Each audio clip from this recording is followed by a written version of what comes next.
Excellence, Monseigneur, chers frères et sœurs, comme je le disais au début de cette Eucharistie, en cette nuit de Noël, la liturgie de notre Église nous invite à célébrer la lumière et la paix. Cette lumière et cette paix ne sont pas des réalités qui sont extérieures à Dieu. C'est Dieu lui-même qui est la lumière, c'est Dieu lui-même qui est la paix. Et il a voulu que cette lumière et cette paix soient une réalité concrète dans la vie de chacun de nous, dans la vie de l'histoire de l'humanité.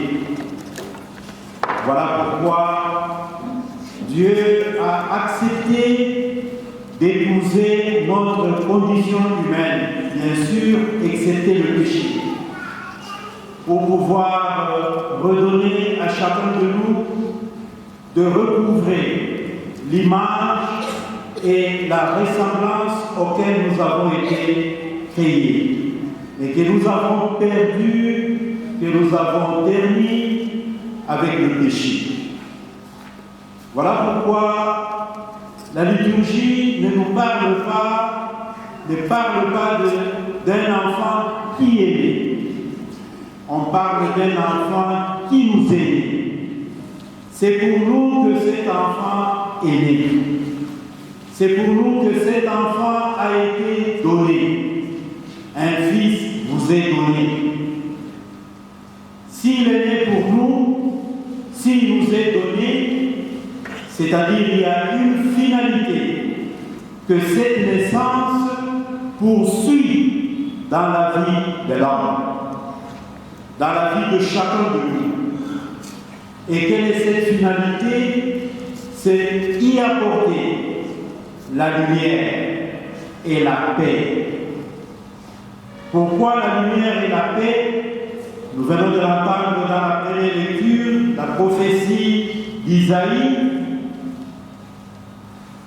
qui nous rappelle la marche du peuple d'Israël, ce peuple qui marchait dans les ténèbres et soudain a vu s'élever une grande lumière. Cette grande lumière qui s'est levée du temps d'Israël, c'est cette même grande lumière qui s'élève sur la vie de chacun de nous. Et chacun de nous expérimente des situations de ténèbres. C'est dans ces situations de ténèbres que Noël devient une réalité qui veut apporter la lumière. Saint Paul nous dit dans la deuxième lecture que nous, les chrétiens, nous les disciples du Christ, nous qui avons accepté cet enfant de la crèche comme Seigneur, c'est-à-dire celui qui doit régner sur notre vie et dans notre vie, nous sommes appelés à pouvoir abandonner les œuvres de ténèbres, puisque comme communauté de disciples du Christ, comme chrétiens, Saint Paul nous le rappelle dans la deuxième lecture, nous sommes un peuple ardent à faire le bien. Et le bien dont il est question ici n'est pas une réalité qui soit extérieure à Dieu. C'est Dieu lui-même qui est le bien. Et faire le bien, c'est faire naître Dieu, d'abord dans notre vie et dans la vie des autres, dans la vie de notre communauté, de notre paroisse, de notre diocèse, de nos groupes et mouvements, de nos séries. Puisque ce n'est pas aujourd'hui que Jésus est né, non. Il est déjà né.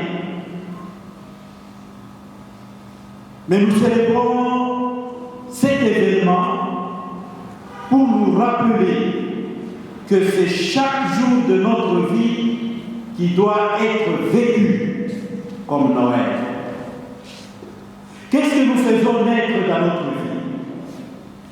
Est-ce que nous faisons naître Dieu qui est la paix, Dieu qui est le bien, Dieu qui est la lumière?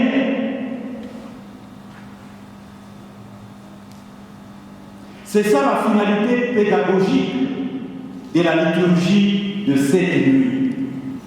C'est pour nous rappeler que comme disciples du Christ, comme nous avons accepté Jésus comme notre Seigneur et notre Sauveur, nous devons maintenant à notre tour, chacun de nous, comme évêque, comme prêtre, comme papa, comme maman, comme jeune fille, jeune garçon, enfant, bref, comme chrétien, nous sommes appelés à être des lieux favorables, et capables d'accueillir l'événement de Noël. Et accueillir l'événement de Noël, c'est accepter que les ténèbres ne puissent plus demeurer dans notre vie. Frères et sœurs, cela n'est pas toujours évident. Chacun de nous n'a qu'à examiner sa propre vie pour voir si réellement nous marchons toujours dans la lumière du Christ. Si nous sommes toujours les artisans de paix, si nous sommes toujours des hommes et des femmes ardents à faire le bien, comme nous rappelle Saint Paul dans la seconde lecture, c'est ça vivre Noël, aujourd'hui et maintenant. Puisque, comme Isaïe nous le rappelle dans la première lecture, comme au temps d'Israël, même nous, frères et sœurs, nous sommes comme ce peuple qui marchait dans les ténèbres.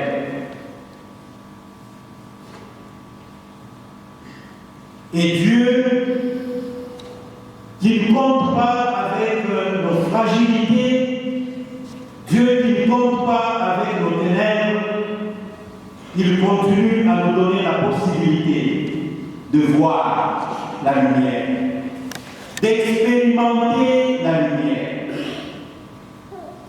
Mais cette lumière de Dieu, continuellement, ne cesse de nous proposer est un don. Voilà pourquoi nous chantons et nous allons l'entendre régulièrement à partir de cette nuit jusqu'à la fin de ce temps de Noël. Un enfant vous est donné.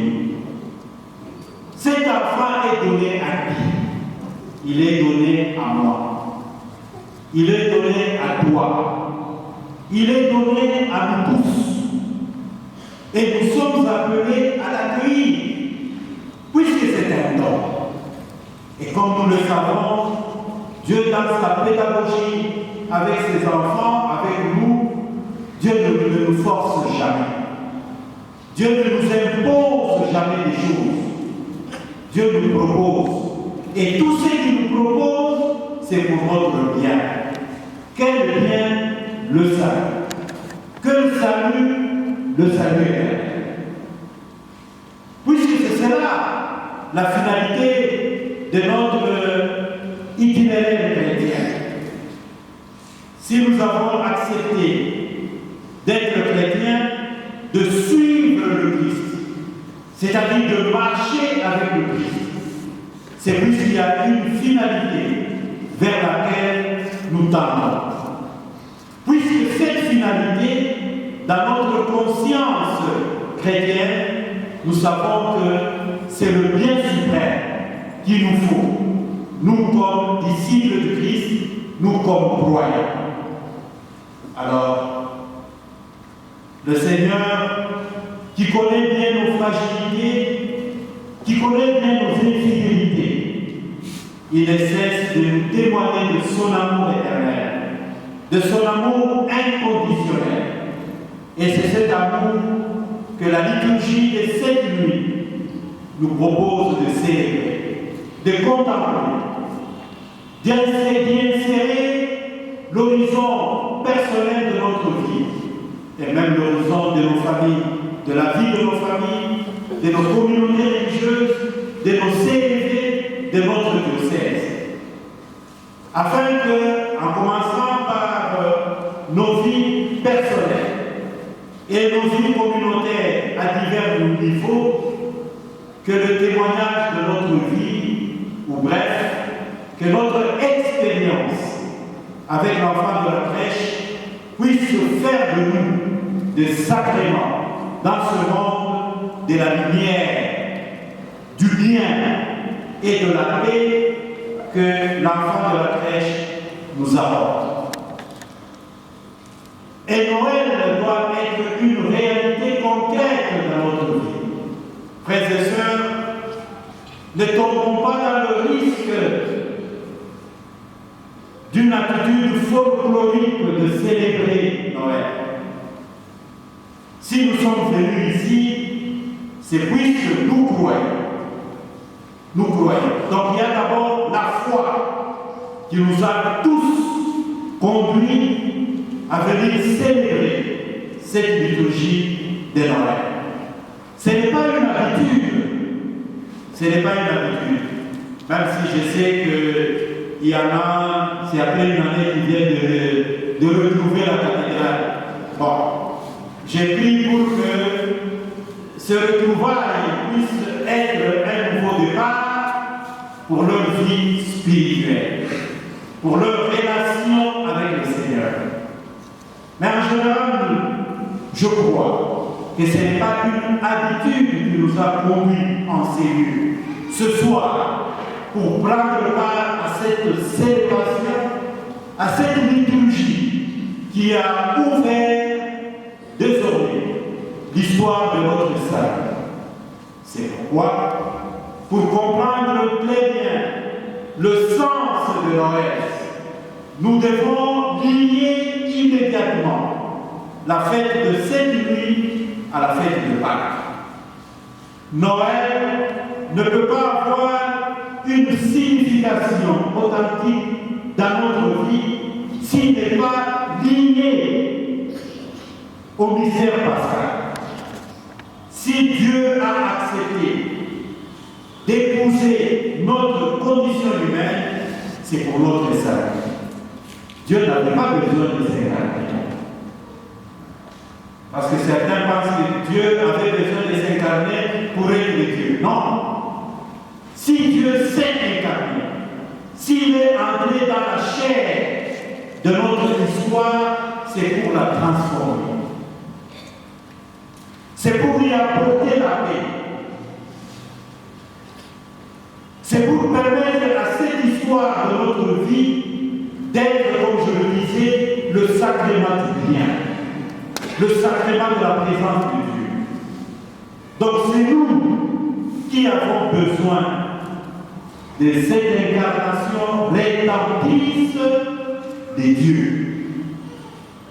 Et pour montrer que c'est une nécessité pour notre vie, nous devons nous disposer, comme nous le dit Saint Paul dans la deuxième lecture, à demeurer un peuple ardent à faire le bien. Et pour être un peuple ardent à faire le bien, nous devons renoncer aux ténèbres. Chacun de nous doit renoncer au mal.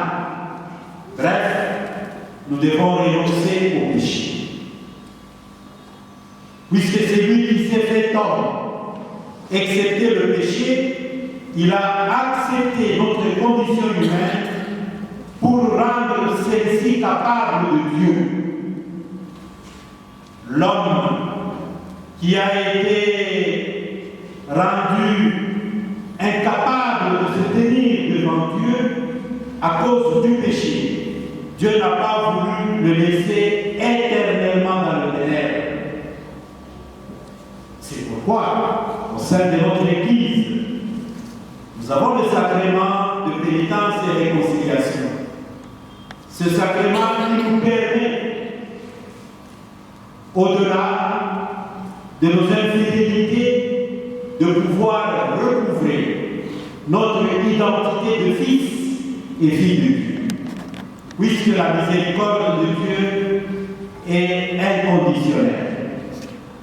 Dieu ne comptabilise pas avec nos fautes, avec nos péchés. Cependant, devant la fidélité de Dieu, chacun de nous est appelé à manifester sa bonne foi pour accueillir ce don de la miséricorde. C'est don que nous célébrons aujourd'hui dans le mystère de l'incarnation. Frères et sœurs, célébrer Noël, c'est s'engager à faire de notre vie la crèche de l'enfant de Noël. C'est la grande question que chacun de nous est appelé à se poser. Maintenant, à la fin de cette célébration, est-ce que, tel que je conduis ma vie, tel que j'oriente ma vie, je la dispose pour être la crèche, là où le prince de la paix, la lumière du monde, le bien suprême peut trouver un endroit pour habiter, pour demeurer. Je pense que, comme chrétiens, comme disciples du Christ, nous avons tout avantage à pouvoir abandonner toute notre vie dans le main de cet enfant de la crèche que nous reconnaissons aujourd'hui comme notre Seigneur. Nous l'appelons Seigneur Jésus. Quand nous disons Seigneur, c'est-à-dire, à part lui, il n'y a aucune autre réalité qui peut régner dans notre vie, sur notre vie. C'est ça, accueillir le don merveilleux que Dieu fait à chacun de nous. Et c'est pourquoi nous l'appelons prince. Il est prince puisqu'il règne dans notre vie. Mais pour qu'il règne dans notre vie, nous devons lui ouvrir la porte de notre histoire. Frères et sœurs, c'est l'exercice auquel chacun de nous est appelé cette nuit. Ouvrons la porte à cet enfant de la crèche qui est notre Seigneur, que nous reconnaissons nous-mêmes comme notre Sauveur, afin qu'il puisse entrer dans notre vie, y apporter la paix, y apporter la lumière, y apporter le bien. Bref, y apporter la joie d'être fils et fille de Dieu. Et c'est cette joie qui doit imprégner la liturgie de cette nuit. Au-delà de tout ce que nous pouvons avoir comme souffrance, comme problème dans notre vie, même notre communauté, nous souffrons un peu puisque notre curé est malade. Mais dans cette souffrance, nous voulons que même là où il est, au-delà de la souffrance, sur son lit de malade, même lui aussi puisse faire l'expérience de la joie de Noël. Cette joie qui n'est pas travestie par les souffrances de la vie de ce monde. Pourquoi? Puisqu'il est le prince du monde. Il est le prince de la paix. Ni maladie, ni mort, ni échec, ni quelque autre souffrance ou douleur ne peut être capable de nous ravir cette joie de Noël que cet enfant de la crèche nous apporte. Que la paix de ce prince puisse habiter nos cœurs. Que la paix de ce prince puisse habiter toutes nos familles, nos paroisses, nos groupes et mouvements et notre diocèse, afin que nous puissions demeurer toujours et à jamais un peuple ardent à faire le bien. Amen.